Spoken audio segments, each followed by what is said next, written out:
అందరికీ నమస్కారం. నేను మీ ఆయుర్వేద డాక్టర్ చిట్టిపొట్ల మధుసూదన శర్మని.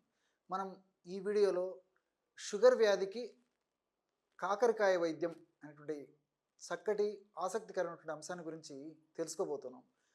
ఈ రోజుల్లో ఒక భారతదేశంలోనే కాకుండా ప్రపంచవ్యాప్తంగా అత్యంత వేదనకు గురయ్యి అత్యంత ఇబ్బందులను కలుగజేసేటువంటి సర్వసాధారణమైనటువంటి సమస్య షుగర్. ఈ యొక్క షుగరు లేదా మధుమేహం అనేటువంటి ఈ యొక్క సమస్య, డయాబెటీస్ మెలిటిస్ అనేటువంటి యొక్క సమస్య చిన్న వయస్సులోనే రావడం చాలా బాధాకరం. ఈ సమస్యకు సంబంధించి గత కొన్ని వీడియోల్లో కూడా ఈ సమస్య ఎందుకు కలుగుతుంది, అది వచ్చినప్పుడు మీకే మీరు తయారు చేసుకోదగ్గ సులువైనటువంటి వైద్య విధానాలు ఏంటి, ఎలాంటి జాగ్రత్తలు మీరు తీసుకోవాలి, ఎలాంటి ఆహారపరమైన జాగ్రత్తలు తీసుకోవాలి, ఎలాంటి ఎక్సర్సైజెస్ చేయాలి మొదలగు వివరాలు తెలియజేయడం జరిగింది. ఈ వీడియోలో మరొక ఫార్ములాని ఈ షుగర్ తగ్గేందుకు, షుగర్ వల్ల కలిగేటువంటి సైడ్ ఎఫెక్ట్స్ రాకుండా ఉండేందుకు, ఆ సైడ్ ఎఫెక్ట్స్ తగ్గేందుకు, మరి ఇతర ఇబ్బందులు కలగకుండా ఉండేందుకు, వ్యాధి నిరోధక శక్తి పెరిగేందుకు మనం ఈ వీడియోలో చక్కటి ఫార్ములాను తెలుసుకోబోతున్నాం. దీనికి ఈ యొక్క ఫార్ములా తయారీకి కావాల్సినటువంటి పదార్థాలు 3. కాకరకాయ చూర్ణం ఒక 50 గ్రాములు తీసుకోండి. కాకరకాయలు తెచ్చుకొని బాగా శుభ్రం చేసి, అంటే కాకరకాయలు తెచ్చుకొని నీటితో కడిగేసేసి బాగా శుభ్రం చేసేసి తుడిచేసేసి ఆరిపోయిన తర్వాత చిన్న చిన్న ముక్కలుగా చేసేసి నీడలో 2 రోజులు లేదా 3 రోజులు బాగా ఆరబెట్టేసేయండి.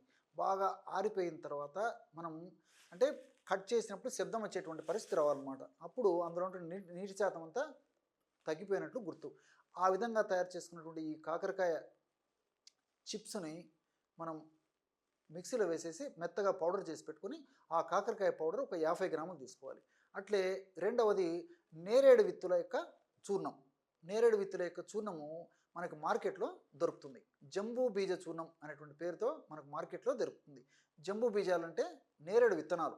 నేరేడు విత్తనాల యొక్క చూర్ణము ఒక 50 గ్రాములు కలుపుకోవాలి. దీంతోపాటు పొడపత్రి, బాగా నిదానంగా రాసుకోండి. పొడపత్రి చాలా చేదుగా ఉండేటువంటి పదార్థము. దీని యొక్క గుణం కూడా ఏంటంటే ఒక 2-3 చిటికలు ఆ పొడపత్రిని మనం నోట్లో వేసేసుకుని నమిలేసేసి తర్వాత పంచదార బెల్లం లాంటివి తీసుకున్న నోట్లో ఆ తీపి గుణం తెలియదనమాట. అంత అద్భుతమైనటువంటి సమర్థవంతమైనటువంటి ఔషధం ఈ యొక్క పొడపత్రి. దీన్నే మధునాశిని అనేటువంటి పేరుతో కూడా పిలుస్తూ ఉంటారు అనమాట సంస్కృతంలో. పొడపత్రి చూర్ణం ఇది ఒక 50 గ్రాములు. ఈ 3 పదార్థాలు ఒక్కొక్కటి 50 గ్రాముల చొప్పున తీసుకోవాలి. కాకరకాయ చూర్ణం 50 గ్రాములు, నేరేడు విత్తనాల యొక్క చూర్ణం 50 గ్రాములు, పొడపత్రి చూర్ణం 50 గ్రాములు. ఈ 3 పదార్థాలను బాగా కలిపేసేసి ఒక గాజు సీసాలో నిల్వ ఉంచుకొని రోజు ఉదయం ఆహారానికి ఒక 10 నిమిషాల ముందు, రాత్రి ఆహారానికి ఒక 10 నిమిషాల ముందు అర టీ స్పూన్ అంటే 2.5 గ్రాము ఉదయము, 2.5 గ్రాము రాత్రి, రోజు 5 గ్రాములు ఈ విధంగా తగిన నీళ్ళలో కలిపి సేవించాలన్నమాట. ఈ విధంగా తీసుకోవడం వల్ల 1 నెలకి ఆ ఔషధం అయిపోతుంది. తర్వాత మరలా ఫ్రెష్గా తాజాగా తయారు చేసుకుని మళ్ళీ వాడుకుంటుండాలన్నమాట. దీర్ఘకాలం పాటు వాడినప్పటికీ ఎలాంటి ఉపద్రవాలు ఉండవు. ఈ విధంగా ఈ యొక్క ఔషధాన్ని వాడుకోవడం వల్ల మీరు వాడేటువంటి ఇంగ్లీష్ మందుల యొక్క డోసును తగ్గించుకోవచ్చు, వాటి యొక్క సైడ్ ఎఫెక్ట్స్ కూడా తగ్గించుకోవచ్చు. కాబట్టి మరి ఈ యొక్క పరిస్థితుల్లో మీరు వాడుకున్నప్పుడు వైద్యులను సంప్రదించినప్పుడు ఆ షుగర్ తగ్గిపోతే సర్వసాధారణంగా వాళ్ళు వైద్యులు కూడా ఆ యొక్క ఇంగ్లీష్ మందుల యొక్క డోసును కూడా తగ్గించేటువంటి పరిస్థితి ఏర్పడుతుంది. కాబట్టి మరి సైడ్ ఎఫెక్ట్స్ కూడా మరి మీకు ఇబ్బంది లేకుండా ఉంటుందన్నమాట. ఈ యొక్క ఔషధాన్ని గురించి మనం ఆధునికంగా ఆలోచించినట్లయితే కాకరకాయలో చారంటిన్ అనేటువంటి రసాయన పదార్థము, విసిసిన్ అనేటువంటి రసాయన పదార్థము, అదేవిధంగా ఇన్సులిన్ లైక్ పెప్టైడ్ అనేటువంటి పదార్థాలు ఉంటాయన్నమాట. ఇవన్నీ కూడా ప్రత్యక్షంగా పరోక్షంగా ఈ షుగర్ తగ్గేందుకు ఉపయోగపడతాయి.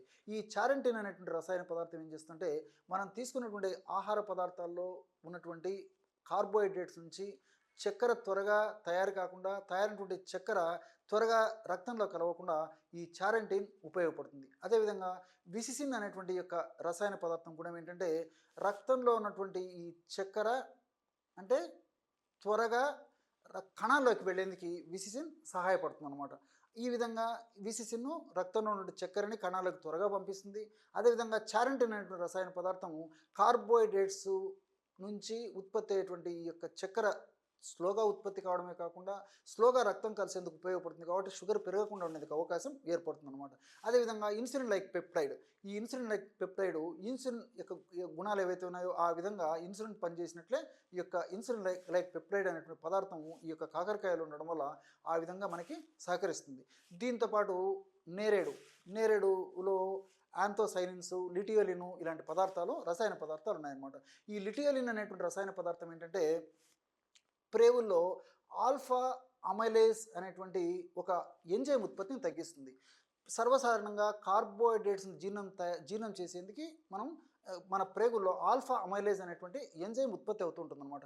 ఎప్పుడైతే ఈ ఆల్ఫా అమైలేజ్ అనేటువంటి ఎంజైము ఉత్పత్తి తగ్గిపోతుందో అప్పుడు మనం తీసుకున్నటువంటి ఆహార పదార్థాలు ఉన్నటువంటి కార్బోహైడ్రేట్స్ కూడా పెద్దగా జీర్ణం కావు కాబట్టి, అంటే చాలా చాలా స్లోగా జీర్ణమయ్యేటువంటి పరిస్థితి ఏర్పడుతుంది కాబట్టి త్వరగా షుగర్ కింద మారదు. ఆ విధంగా షుగర్ కింద మారినటువంటి ఆ యొక్క చక్కెర పదార్థం ఏదైతే ఉందో అది రక్తంలో త్వరగా కలవకుండా ఉండేందుకు కూడా ఈ లిటియోలిన్ అనేటువంటిది పదార్థం ఉపయోగపడుతుంది. ఇదే విధంగా యాంథోసైనిన్స్ ఈ ఇన్సులిన్ సిక్రెషన్ను బాగా పెంచుతాయి అన్నమాట. ఏమంటే షుగర్ వ్యాధిగ్రస్తుల్లో ఇన్సులిన్ ఉత్పత్తి కాకపోవడం ఒక సమస్య అయితే, ఉత్పత్తి అయినటువంటి ఇన్సులిన్ కూడా సరిగా పనిచేయకపోవడం మరొక సమస్య. మరి ఇక్కడ ఈ యొక్క యాంథోసైనిన్స్ ఉత్పత్తిని బాగా పెంచడమే కాకుండా ఇన్సులిన్ యొక్క సమర్థతను కూడా పెంచేందుకు ఈ యాంథోసైనిన్స్ ఉపయోగపడతాయి. ఈ విధంగా కాకరకాయలు ఉంటే రసాయన పదార్థాలు ఉపయోగపడతాయి. అదేవిధంగా నేరేడులో ఉన్నటువంటి రసాయన పదార్థాలు ఉపయోగపడతాయి. అట్లే విధంగా పొడపత్రిలో ఉన్నటువంటి కొన్ని రకాలైన రసాయన పదార్థాలు కూడా ప్రత్యక్షంగా పరోక్షంగా కార్బోహైడ్రేట్స్ యొక్క మెటబాలిజం మీద, కార్బోహైడ్రేట్స్ జీర్ణశక్తి మీద, జీర్ణ వ్యవస్థ మీద,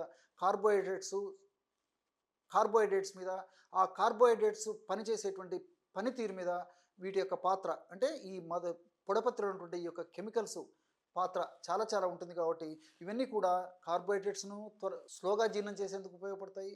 అదేవిధంగా ప్రేవుల్లో నుంచి మరి ఆ తయారైన చక్కెర కానీ, మనం తీసుకున్నటువంటి ఆహార పదార్థాల్లో ఉన్నటువంటి చక్కెరను కానీ త్వరగా ప్రేవుల్లోంచి రక్తంలో కలవకుండా ఉపయోగపడతాయి.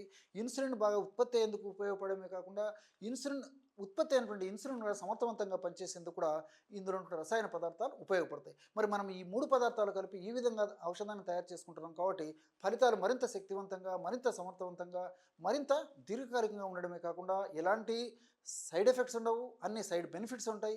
మరి ఈ రోజుల్లో షుగర్ వ్యాధిగ్రస్తులు భవిష్యత్తులో అనేక రకాలైన ఉపద్రవాలు ఎదుర్కొనేటువంటి పరిస్థితి ఉంటుంది కాబట్టి అలాంటి ఉపద్రవాలు, సైడ్ ఎఫెక్ట్స్ భవిష్యత్తులో రాకుండా కూడా ఇందులో ఔషధాలు, ఔషధ గుణాలు, రసాయన తత్వాలు సదా మన దేహంలో ఉంటూ, సదా కాపాడుతూ, సదా మనల్ని రక్షిస్తూ ఉంటాయి. చూశారు కదా, ఎటువంటి సులువైనటువంటి ఔషధ యోగాన్ని కాకరకాయలతో తయారు చేసుకుని ఆ యొక్క షుగర్ వ్యాధిని తగ్గించుకోవచ్చో మనం ఈ వీడియోలో తెలుసుకున్నాం కదా. మరొక వీడియోలో మరొక అంశంతో మళ్ళీ కలుద్దాం. అంతవరకు నమస్కారం. మీ చిట్టిపొట్ల.